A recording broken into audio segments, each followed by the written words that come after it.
Your Excellency, President Jacob Zuma, President of the Republic of South Africa,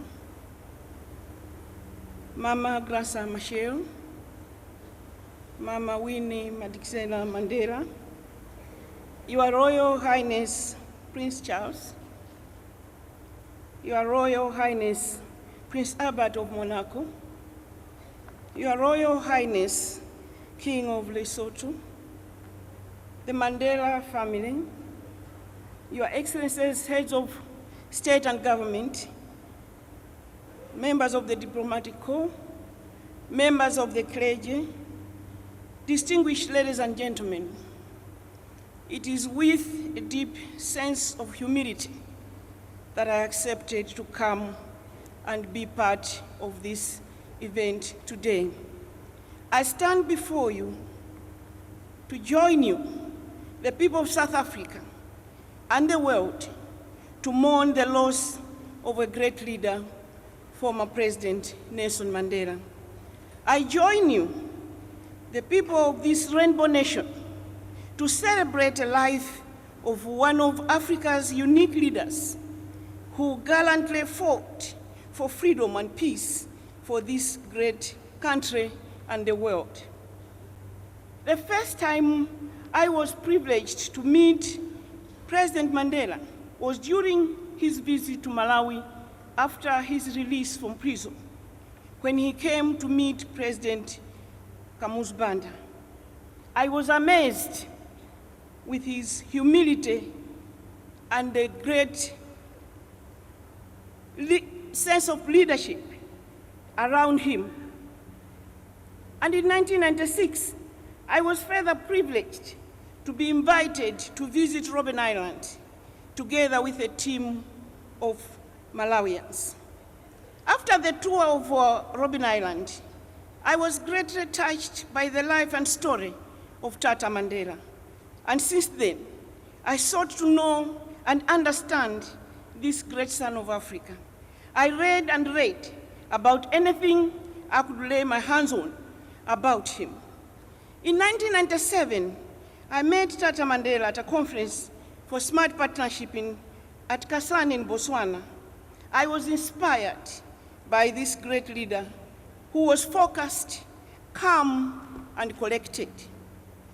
A few years later, I had an opportunity to visit Tata Mandela and Mama Graça Machel at their home in Johannesburg. We had a very moving conversation. I was deeply touched by his spirit of forgiveness, his passion to put people first, and courage. These attributes have greatly influenced my life. Allow me to share that moment because it is important. I walked into that house and Mama Graça was standing facing me, and I thought he was taking me to a room where then after that he was going to go and collect Madiba. I walked into the room not knowing that he was already sitting there. And when I turned and saw him, my first reaction was to run out. And as I was running out, the picture that I have that has been showing in Malawi this past week is Mama Graça pulling me back towards him.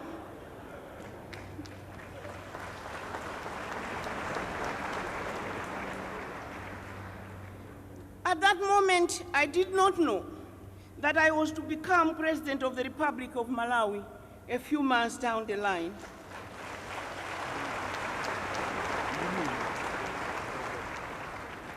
At the moment I became President of Malawi, I had been isolated, humiliated, called names, an assassination attempt on my life. I found myself in a situation where I had to work with those same people that had prevented me from becoming president of my country. I had to forgive, but I had to forgive without any effort because my Madiba had prepared me.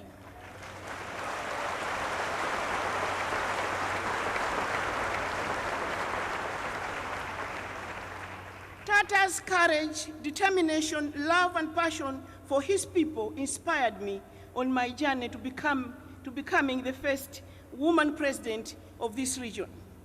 I learned that leadership is about falling in love with the people that you serve and the people falling in love with you.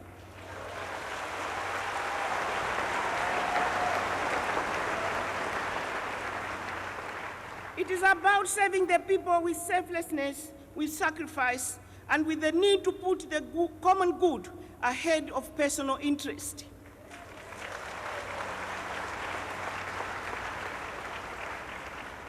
I am saying all this because the day after Madiba passed away, the BBC called Malawi to interview me. And they said a lot of African leaders are talking about the lessons that you ought to learn from Madiba. But are you practicing them? Are you doing it? And I said, yes, come and see.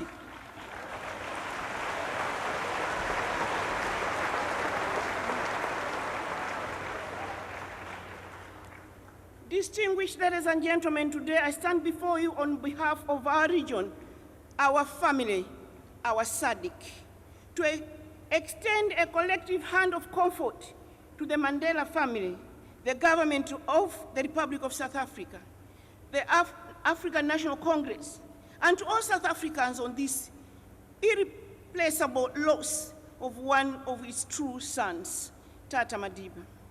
The passing of our President Mandela is not only a loss to South Africa, but also to the SADC region, and indeed to the world.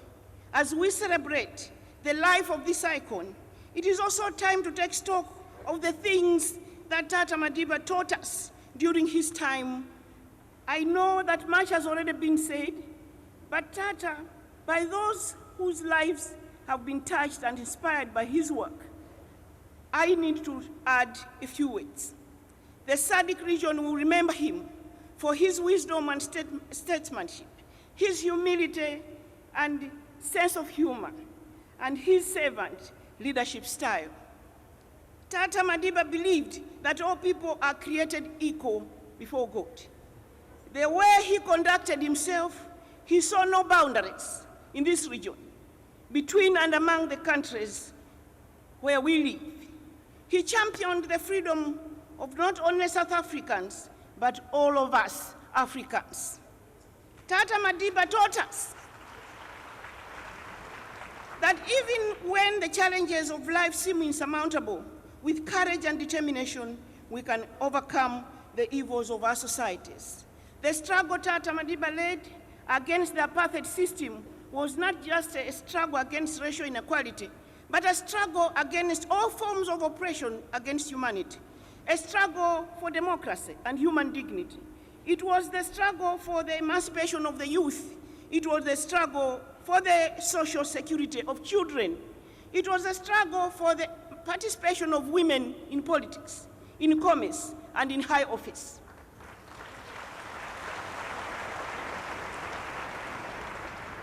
It was a struggle to overcome poverty, and yes, it was a struggle for Africa's freedom. We in the SADC region will remember Tata as a great reformer who championed the cause of humanity, deepened democracy, and dedicated his life to selfless service. A man who worked tirelessly to promote national, regional, and world peace. We in the SADC region, whilst mourning his death, we also see this as an opportunity to celebrate the life of a great statesman, an icon from our own region. The life of Tata Mandela will continue to inspire those of us left behind to promote peace and security, deepen regional integration, and work to support one another, as it was during the fight against apartheid. We will strive to emulate President Mandela's stature and spirit so that his legacy can live on. The ideals of political, social, and economic emancipation that he stood for will inspire us forever as a region. In conclusion, I believe I'm speaking for many within the region. Tata's words are still echoing in our minds. His call to get millions of young people in the region decent jobs. His call to get millions of our women and men out of poverty, deprivation, and underdevelopment. His call to get food for the hungry, to eradicate preventable diseases, to let people find their voice, and restore their dignity. These words will inspire SADC long after Tata Madiba is gone. Our dear father and compatriot, Tata Nelson Mandela, fought a good fight, and he finished the race well. As an African woman and leader, I wish to acknowledge Mama Winnie Madikizela Mandela for her efforts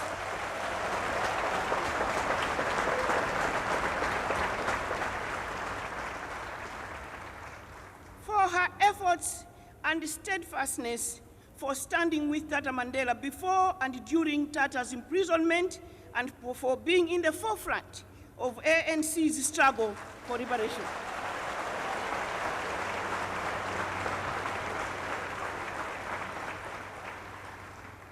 And to you, Mama Graça Machel, I wish to thank you for your visible love and care for our Madiba during the last days of his life.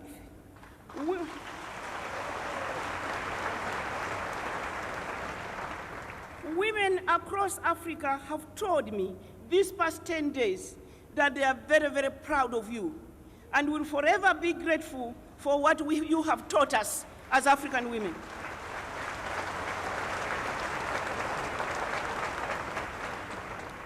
Allow me to talk to both of you, Mama Mandela and Mama Graça, that the love and tolerance you have demonstrated before the whole world during the funeral has shown us that you are prepared to continue with our Madiba's ideals.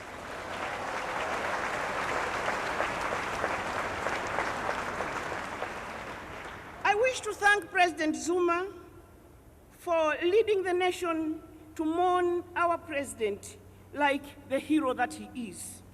As SADC, we feel very proud. You have done your level best. This was not a wedding, this is a funeral. And you made every effort to make sure that we bury our father with dignity.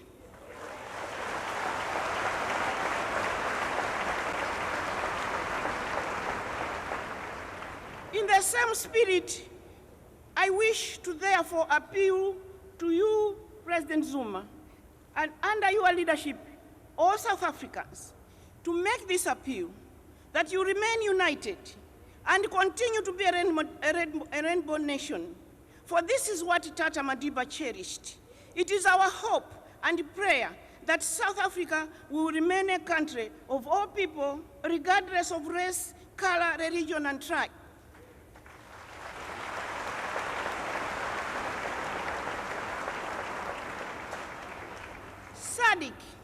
SADC will stand with you and by you, and look forward to a continued engagement in our joint efforts to deepen our democracy and regional integration.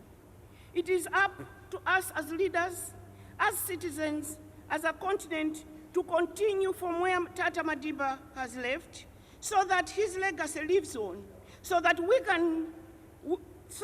he can be remembered for what he stood for, and that we should not allow what he fought for and worked for to die and to go with him. May his soul rest in everlasting peace.